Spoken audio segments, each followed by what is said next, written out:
ओम शांति। आज हम 26 जून के साकार मधुर महावाक्य सुनेंगे। आज की मुरली में बाबा ने सबसे बड़ा दैवी मैनर्स पवित्रता को बताया। बाबा ने कहा पवित्र बनना और औरों को बनाना, ये है सबसे बड़ा दैवी मैनर्स।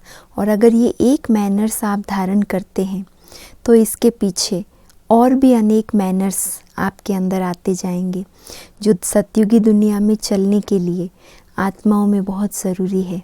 तो सुनते हैं आज के महावाक्य। मीठे बच्चे, बाप की श्रीमत है इस पुरानी दुनिया से अपना मुख मोड़ लो। जीवन मुक्ति के लिए तुम दैवी मैनर्स धारण करो। जीवन मुक्ति के लिए दैवी मैनर्स धारण करो। प्रश्न है, कौन से मैनर्स बाप के सिवाय कोई भी सिखला नहीं सकता है? उत्तर, पवित्र बनना और बनाना, ये है सबसे बड़ा दैवी मैनर्स। तुम घर गृहस्थ में रहते पवित्र रहो, ये शिक्षा एक बाप ही देते हैं, दूसरा कोई दे नहीं सकता। तुम बच्चों का बेहद का संन्यास है। तुम इस पुरानी दुनिया को ही बुद्धि से भूलते हो। तुम जानते हो पवित्रता की धारणा से बाकी सब मैनर्स स्वतः आ जाते हैं। ऐसा दैवी मैनर्स बाबा के सिवाय और कोई सिखला नहीं सकता। और इस धारणा से, खास पवित्रता की धारणा से, बाकी सब मैनर्स स्वतः आ जाते हैं। बाबा कई बार मुरली में कहते हैं पवित्रता सतयुगी दुनिया में जाने का जैसे पासपोर्ट है, तो ये नहीं अगर तो सतयुग में नहीं चल सकते। गीत है, आज अंधेरे में है हम इंसान, ज्ञान का सूरज चमका दो भगवान। ओम शांति। बच्चों ने गीत की एक लाइन सुनी। एक तरफ है सारी दुनिया भक्ति मार्ग वाले और दूसरी तरफ हो तुम बच्चे ज्ञान मार्ग वाले। वह भक्ति की सीढ़ी चढ़ते रहते हैं और तुम बच्चे फिर ज्ञान की सीढ़ी चढ़ते हो। भक्ति की सीढ़ी उतरते हो। ज्ञान मार्ग में आना माना ही भक्ति मार्ग से निकल गए तो भक्ति की सीढ़ी उतरते हो। बच्चे जानते हैं आधा कल्प से भक्ति की सीढ़ी चढ़नी होती है। भक्ति भी पहले अव्यभिचारी होती है, पीछे व्यभिचारी बनती है। बिल्कुल ही अंधश्रद्धा में आ जाते हैं, कुछ भी नहीं समझते, गाते भी हैं हम अंधियारे में हैं।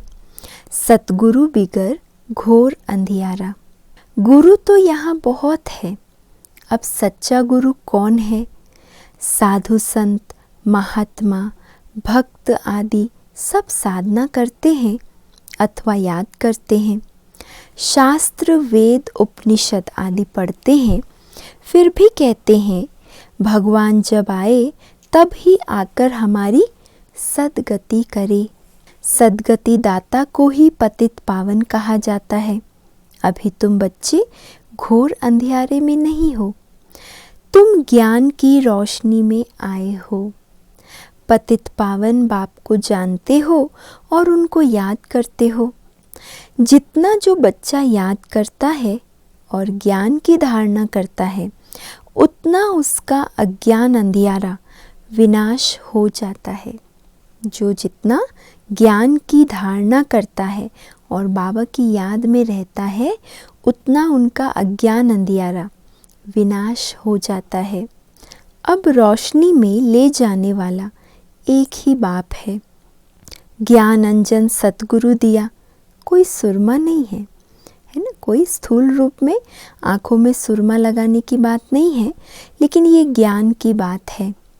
ज्ञान के साथ योग भी रहता है। ज़रूर जो मनुष्य भक्ति सिखलाते हैं तो उससे भी योग रहता है। अब तुम बच्चों का बुद्धि योग लगा हुआ है निराकार परम पिता परमात्मा के साथ। तुम्हारे में भी नंबरवार है और कोई मनुष्य मात्र का परमपिता परमात्मा सर्वशक्तिमान के साथ योग है ही नहीं, सिवाय तुम बच्चों के। तुमको बाप से और मुक्ति जीवन मुक्ति धाम से योग लगाना पड़ता है। जीवन मुक्ति के लिए दैवी मैनर्स भी बहुत अच्छे चाहिए। इस समय तो सबके मैनर्स आसुरी हैं। परमपिता परमात्मा के भी गुण गाए जाते हैं ना। मनुष्य सृष्टि का बीज रूप है, सत्य है, चैतन्य है, आनंद का सागर, ज्ञान का सागर है, पवित्रता का सागर है फॉरएवर। बाबा के हर टाइटल के साथ फॉरएवर शब्द लग सकता है। फॉरएवर पवित्रता का सागर है, या कहें ज्ञान का सागर, सुख का सागर। उनका यह पद अविनाशी है और कोई मनुष्य का यह अविनाशी पद हो न सके। भल अभी तुम ज्ञान का सागर, पवित्रता का सागर बनते हो, परंतु लिमिटेड बनते हो। बाप कहते हैं मैं अनलिमिटेड हूँ। इसीलिए हम आत्माओं को फॉरएवर नहीं कह सकते, सागर नहीं कह सकते। शिव बाबा को ही ये टाइटल दिया जा सकता है। तुमको अनलिमिटेड बना नहीं सकता, नहीं तो फिर सृष्टि का खेल कैसे चले, 84 जन्म कैसे भोगेंगे। तुम फॉरएवर नहीं बन सकते, तुमको लिमिटेड बनाता हूँ। 21 जन्मों के लिए तुम बनते हो, 21 पीढ़ी भी लिखा हुआ है। तुम फॉरएवर बनो ये ड्रामा में कायदा नहीं। मैं तो हूँ ही एवर प्योर, मैं रहता ही हूँ परम धाम में। मेरे पास ज्ञान पवित्रता आदि है ही है। तुम भूल जाते हो तो इस समय बाप आकर बच्चों को घोर अंधियारे से निकाल ज्ञान और योग से पवित्र बनाते हैं। और कोई ऐसे कह न सके कि मैं परम धाम से आया हूँ। अब मुझे याद करो। यह मेरे महावाक्यों की कोई कॉपी नहीं कर सकते। बाकी इस दुनिया में कोई भी किसी की कॉपी कर सकता है, किसी की लिखत को भी कॉपी कर सकता है। वैसा लिखा हुआ या देखा हुआ, सुना हुआ भाषण रिपीट कर सकता है। लेकिन बाबा कहते मेरे महावाक्यों की कॉपी कोई भी नहीं कर सकता, किसी में ये ताकत ही नहीं। मैं आता ही हूँ तुम बच्चों को 21 जन्मों के लिए राजाओं का राजा बनाने। तो बनना चाहिए ना, बनेंगे भी वही जो कल्प पहले बने हैं। तुम जानते हो कितने बच्चे पवित्र बनते हैं, कितने अजामिल जैसे पापी बन जाते हैं, कितने अशुद्ध मैले बन जाते हैं। बाप को आकर मैले कपड़े साफ करना पड़ता है। आत्मा ही मैली बनती है। आत्मा को समझाते हैं तुमको माया ने कितना मैला बनाया है। सिर्फ एक इस जन्म की बात नहीं, ये तो जन्म जन्मांतर की बात है। जो आत्मा को साफ करने के लिए लक्ष्य सौंप देता हूँ। बाबा कह रहे माया ने इतना मैला कर दिया है कि ये कोई एक जन्म से नहीं, लेकिन जन्म जन्मांतर की मैल है, जिसको साफ करने के लिए बाबा लक्ष्य सौंप देते हैं। मुझे याद करो तो तुम्हारी आत्मा जो बुझी हुई है वह इस योग से जग जाएगी। जितना जितना मुझ बाप को याद करेंगे, स्मृति दिलाते हैं तुमको हमने स्वर्ग में भेजा था, फिर माया ने मैला बना दिया है। अब फिर मैं तुमको स्वर्ग का मालिक बनाने आया हूँ। मैं इस ब्रह्मा तन से शिक्षा दे रहा हूँ। आत्मा से बात करते हैं, हे बच्चे लौकिक बाप की विस्मृति करो। लौकिक बाप की याद को अब भूल जाओ। देह सहित देह के सब संबंधी भूलकर मुझ अपने बाप को याद करो तो तुम्हारी आत्मा साफ होती जाएगी। फिर तुमको शरीर भी भविष्य में नया मिलेगा। फिर तत्व आदि सब नए सतो प्रधान हो जाते हैं। बाप कहते हैं अब इस पुरानी दुनिया को भूलते जाओ, मुझे याद करो तो तुम मेरे पास आकर फिर स्वर्ग में जाएंगे। ये पुरानी दुनिया है, इसमें कोई चीज़ बनाते हैं तो उस पर नया नाम रख देते हैं। जैसे नई दिल्ली पुरानी दिल्ली कहते हैं, परंतु दुनिया तो पुरानी है ना। अब तुम बच्चों का इस पुरानी दुनिया से बुद्धि योग बिल्कुल हट जाना चाहिए। हम आत्माओं का स्वीट होम व निर्माण धाम है, वहाँ जाना है, अपने को आत्मा निश्चय करना पड़े। बाप कहते हैं मुझे याद करो तो अंत मति सो गति हो जाएगी। मनुष्य जो अनेकों को याद करते हैं, कोई किसी गुरु को, कोई कृष्ण को, कृष्ण आदि कहाँ गए ये कोई नहीं जानते। ये नहीं समझते पुनर्जन्म में सबको आना है।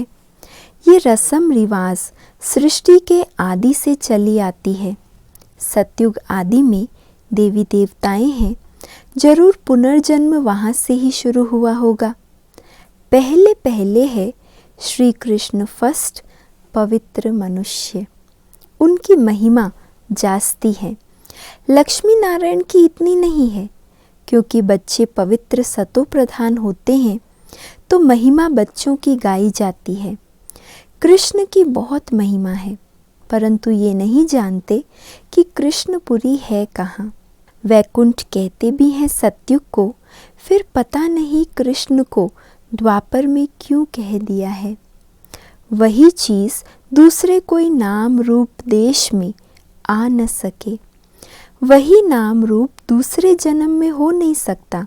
कृष्ण तो सतयुग में था। तुम जानते हो ये जगत अम्बा, जगत पिता जाकर लक्ष्मी नारायण बनते हैं। सतयुग को कृष्णपुरी कहा जाता है, अब है कंसपुरी। यह सब आसुरी नाम है ना। कंसपुरी ये सब आसुरी नाम है। वहाँ थी देवी संप्रदाय, यहाँ है आसुरी संप्रदाय।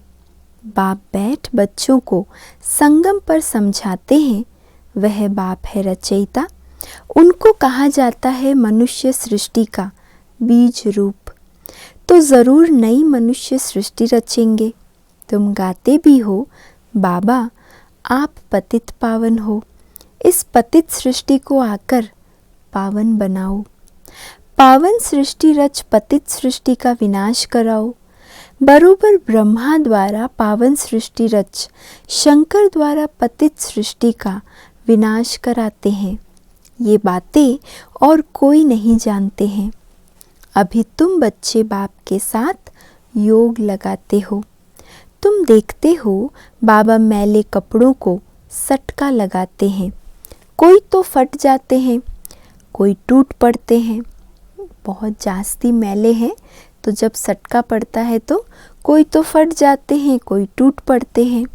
कोई तो बहुत मैले अजामिल जैसे पापी हैं जो बिल्कुल धारणा नहीं होती, ज्ञान धारण नहीं होता। माना बाबा कहते हैं आत्मा द्वारा कई पाप कर्म ऐसे हुए हैं जो बहुत मैली हो गई है। बाप कितनी अच्छी बातें समझाते हैं।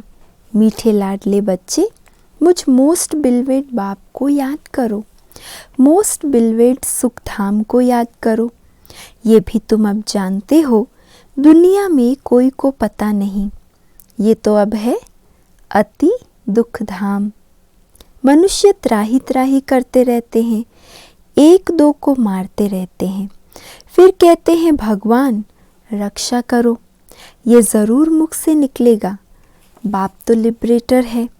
तुम जानते हो बाप आए हैं हम बच्चों को इन पर्टिकुलर और सबको इन जनरल सुख धाम में ले चलने के लिए, खास हम बच्चों को और आम सारी दुनिया को सुख धाम में ले चलने के लिए।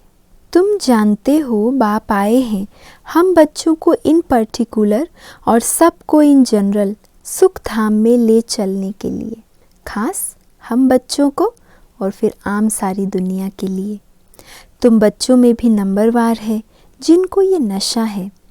ये पढ़ाई कोई कम नहीं, पढ़ाते भी देखो किसको है।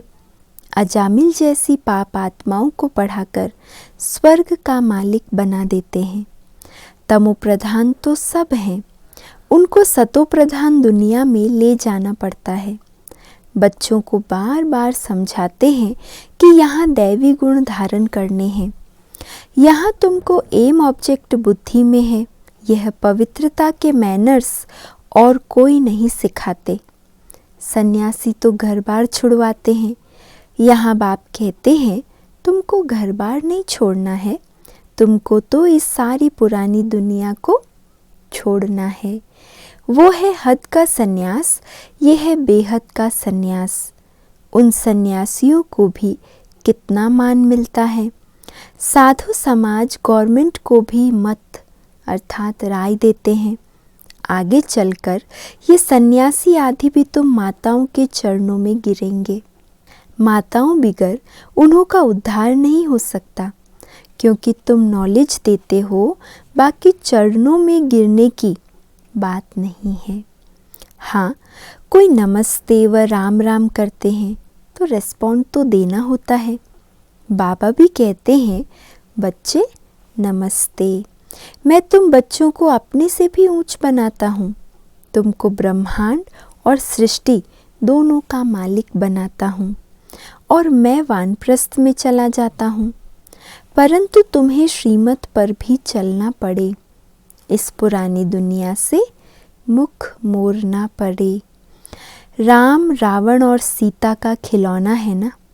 सीता रावण को पीठ कर देती है, राम को मुख कर देती है। कृष्ण का भी चित्र है, नर्क को लात मार रहा है और स्वर्ग का गोला हाथ में है। बाप बहुत अच्छी रीति समझाते हैं, परंतु विरला व्यापारी यह व्यापार करे। बाप को अपना पुराना तन मन धन दे, नया ले। ऐसा विरला ही कोई व्यापारी होगा जो ये व्यापार करे। ये बड़ा फर्स्ट क्लास इंश्योरेंस है। बाप कहते हैं, तुम अपनी आत्मा पवित्र बनाएंगे तो फिर शरीर भी पवित्र मिलेगा, फिर तुम स्वर्ग की राजाई करेंगे। इसलिए उनको सौदागर जादूगर कहते हैं। पतित को पावन बनाना यह ईश्वरीय जादूगरी कहेंगे ना। बाप कहते हैं, नर्कवासियों को स्वर्गवासी बनाओ। कैसा फर्स्ट क्लास जादू है। नर्कवासियों को स्वर्गवासी बनाना कैसा फर्स्ट क्लास जादू है। इसमें प्राप्ति बहुत है, इस जादू में प्राप्ति बहुत है। बाप कहते हैं, राजाओं का राजा बनो, फॉलो करो। बाप बैठे हैं ना, यह अधर कुमार है। कौन? ब्रह्मा बाबा अधर कुमार है। मम्मा कुंवारी कन्या है, तो फॉलो करना पड़े। वर्षा बाप से मिलना है, तुम कहेंगे हम भाई बहन बाप से वर्षा लेते हैं। वैसे तो लौकिक रीति बहन को वर्षा नहीं मिलता है, भाई को मिलता है। यहाँ तो तुम सबको मिलना है। क्यों? क्योंकि तुम सब आत्माएं हो ना। बाप कहते हैं तुम सबको मेरे पास आना है, फिर तो यह भाई बहन का नाता भी टूट जाएगा। परम धाम में हमें ये भी नाता याद नहीं रहेगा कि हम भाई भाई व भाई बहन हैं। वहाँ है बाप और बच्चों का नाता निर्वाण धाम में। इसलिए कहते हैं वी आर ऑल ब्रदर्स। अगर ईश्वर को सर्वव्यापी कहें तो फिर फादरहुड हो जाता है। इस सर्वव्यापी के ज्ञान ने कितना नुकसान किया है।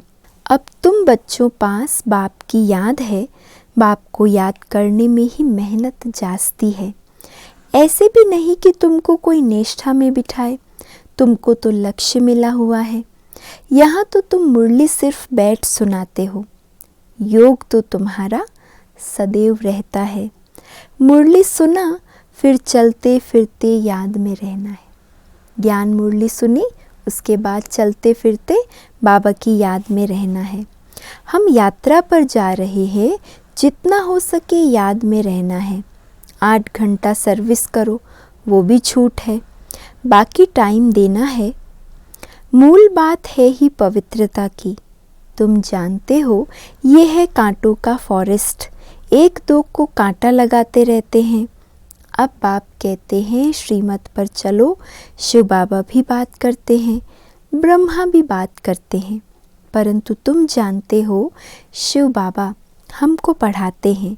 तुम स्टूडेंट्स हो, तुम कहते हो वह हमारा बाप भी है, टीचर और सतगुरु भी है।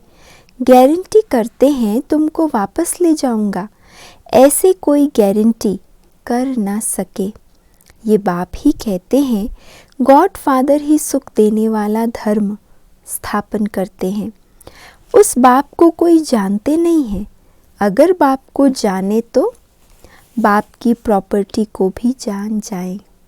अच्छा, मीठे मीठे सिकिलधे बच्चों प्रति माता पिता बाप दादा का याद प्यार और गुड मॉर्निंग। रूहानी बाप की रूहानी बच्चों को नमस्ते और हम सब रूहानी बच्चों की रूहानी माता पिता बाप दादा को याद प्यार गुड मॉर्निंग और नमस्ते। धारणा के लिए आज का मुख्य सार है। पहला, एम ऑब्जेक्ट को सदा सामने रख दैवी गुण धारण करने हैं। सतो प्रधान दुनिया में चलने के लिए पवित्रता के मैनर्स अपनाने हैं। बुद्धि से बेहद का संन्यास करना है। दूसरा है, मोस्ट बिलवेड बाप को और अपने सुख धाम को याद करना है। इस दुख धाम से बुद्धि का योग निकाल देना है। आज का वरदान है, एक बाप से योग रख सर्व का सहयोग प्राप्त करने वाले सच्चे योगी व सहयोगी भव। एक बाप से योग रख सर्व का सहयोग प्राप्त करने वाले सच्चे योगी व सहयोगी भव। जो जितना योगी है उतना उसे सर्व का सहयोग अवश्य प्राप्त होता है। योगी का कनेक्शन अथवा स्नेह बीज से होने के कारण स्नेह का रिटर्न सबका सहयोग प्राप्त हो जाता है। तो बीज से योग लगाने वाला, बीज को स्नेह का पानी देने वाला सर्व आत्माओं द्वारा सहयोग रूपी फल प्राप्त कर लेता है। क्योंकि बीज से योग होने के कारण पूरे वृक्ष के साथ कनेक्शन हो जाता है। बीज से योग है तो सारे वृक्ष से कनेक्शन ऑटोमेटिक हो जाता है। स्लोगन है, पुराने संस्कारों को मेरा कहना अर्थात पुरुषार्थ को ढीला करना। पुराने संस्कारों को मेरा कहना अर्थात पुरुषार्थ को ढीला करना। और आज का व्यक्त इशारा है, अभिमनसा की क्वालिटी को बढ़ाओ तो क्वालिटी वाली आत्माएं समीप आएगी। इसमें डबल सेवा है, स्व की भी और दूसरों की भी। स्व के लिए अलग मेहनत नहीं करनी पड़ेगी। प्रारब्ध प्राप्त है ऐसी स्थिति अनुभव होगी। इस समय की श्रेष्ठ प्रारब्ध है सदा स्वयं सर्व प्राप्तियों से संपन्न रहना और संपन्न बनाना। संगम युग की श्रेष्ठ प्रारब्ध है सदा स्वयं सर्व प्राप्तियों से संपन्न रहना और संपन्न बनाना। तो स्वमान लेंगे 1 मिनट के लिए। मैं आत्मा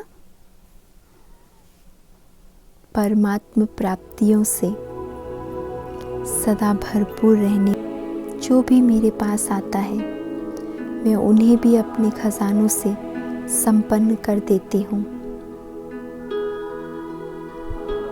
मैं दाता का बच्चा मास्टर दाता हूँ। ओम शांति।